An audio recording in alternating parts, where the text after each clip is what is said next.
More WWE announcements have been made. Also, Dave Meltzer says that WWE ID is fully controlled by WWE. We're going to talk about that because that don't sound right, and so much more coming up right here on the Ango Show.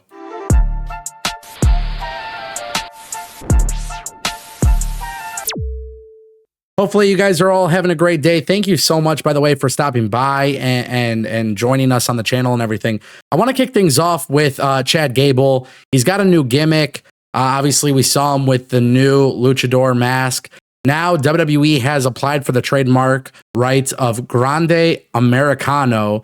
This was done on March 13th, which was yesterday, and it's under the Entertainment Services and Classification with the United States Patent and Trademark Office. Obviously, it's going to be used in wrestling exhibitions and stuff like that. Now, obviously, this is really silly. I think everybody could kind of agree that this is really dumb. I think everybody kind of comes to the agreement that WWE doing this gimmick with Chad Gable is ridiculous. But it is leading to something, and I think it is inevitably leading to the debut of Rey Fenix and the Lucha Brothers, which, by the way, for those who don't know, WWE is 100% going to be branding the tag team as the Lucha Brothers. It doesn't appear as Rey Fenix going solo, and it doesn't look like Penta will be going solo either. So WWE obviously needs some much needed help on the main roster with their tag team division. The plan is for them to be together.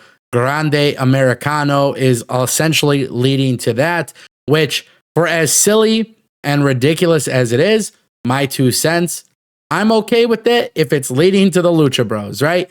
So that's exactly what is happening here. I'm cool with it. I think it's going to be great. Obviously, Rey Fenix, Penta, they're going to do amazing things. And I just wanted to kind of talk about this for a second. I am actually genuinely shocked that WWE is going to be calling them the Lucha Brothers. I did not think that was going to be happening. That was obviously reported by WrestleVotes. But obviously with WWE going about it as the Lucha Bros, I just thought was very, very, very interesting. And obviously for WWE to call them Lucha Brothers basically tells me those rumors of them coming in months and months ago where they had branded merchandise and branded, crons and graphics and everything. Yeah, this basically tells me that WWE really was prepared. So that's good, right? Like the Lucha Bros probably aren't going to be changed much on the main roster. I think Rey Fenix will just simply be called Fenix. And then obviously this trademark for Chad Gable will lead to that, which means we're going to get a great, great WrestleMania match. We'll see what it leads to and when it happens, but the expected date is either during or after this European tour. So we should get really excited about that. All right, guys, Dave Meltzer, the Wrestling Observer newsletter, under fire from several wrestling promotions. Basically, for those who don't know, Dave was coming out talking about the WWE ID talent. And he says that according to a contract, that basically WWE ID talent have to have Gabe Sapolsky put their matches together and give the script to the promoter who has booked them. They also go on to say that the promoter pays the talent and can push that the talent comes from WWE. WWE covers the travel costs with a stipend, and the promoter pays the difference if the travel costs are larger than the stipend. Well, this is really interesting because Zeta Steel responded with, wait, what? And then Brett Lauderdale also responded, basically saying, this is completely false. WWE does not book or write or produce the match for WWE ID talent. GCW has never once been forced to utilize the WWE ID branding when promoting a match, which, as you guys have seen, GCW has not done that. Megan Bayne versus Zeta Steel is not WWE ID. It's not branded with that. And then, of course, with the travel costs and stuff like that, that's also been diminished. Other wrestling companies have also responded to this, basically calling it out. And a lot of people think that this is Dave Meltzer really just trying to diminish WWE ID in hopes of being positive towards AEW. And, this is really where it gets strange. I know people within indie wrestling companies, obviously, as somebody who creates content here.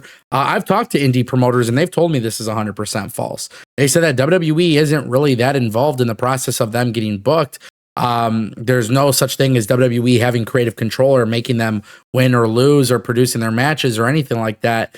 And I think Dave here the Dave's comments really what's really bad about this whole thing is that the Wrestling Observer newsletter obviously has a big audience, and this kind of behavior, this kind of information floating around is detrimental to the indie scene. It hurts the men and women trying to get booked.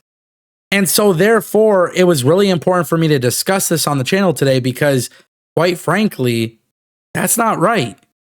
Indie talent and indie promoters might have seen that information floating around and thought, we don't want to deal with WWE, right?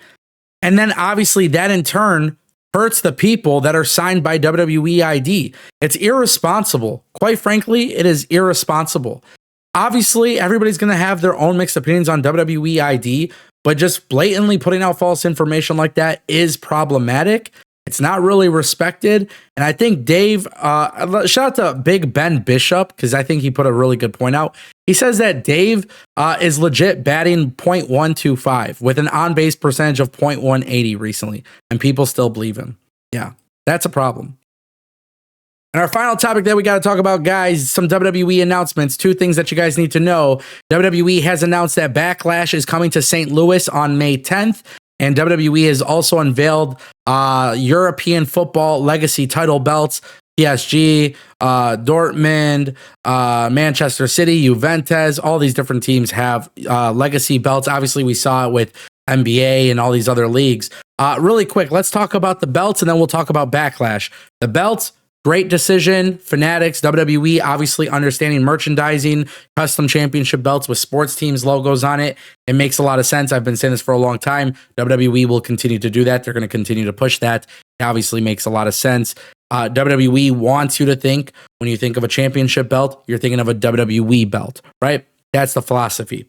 Regarding Backlash in St. Louis, I think maybe it's a little bit of a letdown because there's been so many rumors of Backlash being in Japan or Backlash being in Mexico, Backlash being in Italy. However, that's not the case. WWE fully announced today that Backlash will come to St. Louis at the Enterprise Center. The event will take place on May 10th. It's going to feature Randy Orton and John Cena. Also, several other WWE talent are they're advertised, man. But John Cena's advertised for Backlash. So maybe that just means John Cena is truly winning number 17 at WrestleMania. Listen, WWE, it's kind of cool to see Backlash not in an international show, because I'm going to challenge the fans of St. Louis to be rowdy like the international crowds. And obviously with WWE doing so many more international shows, you guys will see more announcements get revealed. It obviously shouldn't be shocking to you, but definitely expect some more announcements soon.